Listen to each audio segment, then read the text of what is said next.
Today's learning is dedicated by Judy and David Marwick in honor of That's My Extraordinary Podcast, and also in memory of your father, Rav Simcha ben Yitzchak Kalman. Thank you so much. It's much appreciated. To dedicate a day of learning, go to mishnah.co/donate.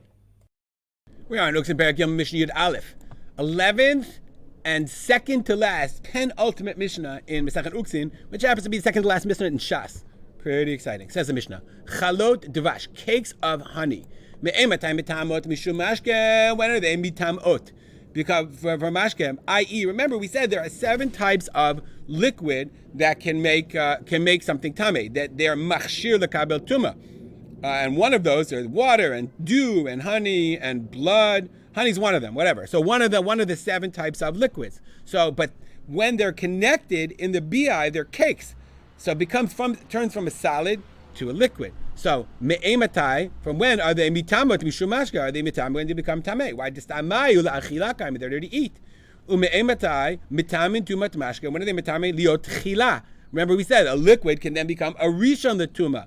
So all liquids, if they touch something tameh, even your hands tumat yadayim, then liquid becomes a rishon l'tuma. So at what point does honey become liquid? Beit Shammai says mishe yecharcher. Rasek, we know risuk means to crush it up. Okay? When you lirdot hadvash minakera, we saw that word in the last Mishnah. When you want to separate the cake from the hive, chodchim besakin, you cut it with a knife. Umotziin chalot, you take it, in cakes. That's called risuk. That's the crushing of the chalot dvash. But Beit Shammai says mishi yecharcher. So that word mecharcher is really interesting. Mishi yavi ashan.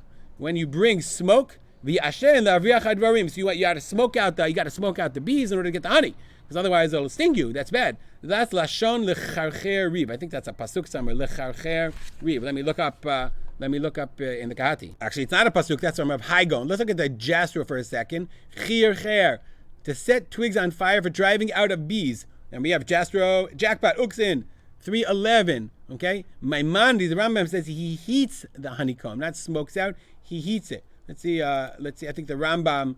We have the Rambam here. Mishe yecharcher, chirchu chazak hachom, the heating. Okay, that's what mishe yecharcher. Okay, so you have a bit interesting. The Bartanura says, eat the garsi mishe yeharher, not yecharcher. They don't have the word chirchor and they had to explain it. So yeharher here was thinking. Kolomar mishe yeharher machshava b'diboli dot. You have the intention. The only problem is if you look at the kitvei hayad. You'll notice, like I looked at all 3 that we have, and we see that it's really not, we don't have it there. Okay, if we look over here, here we are. Here we are. Mishe yecharcher. You see this word? Mishe yecharcher, not mishe yeharher.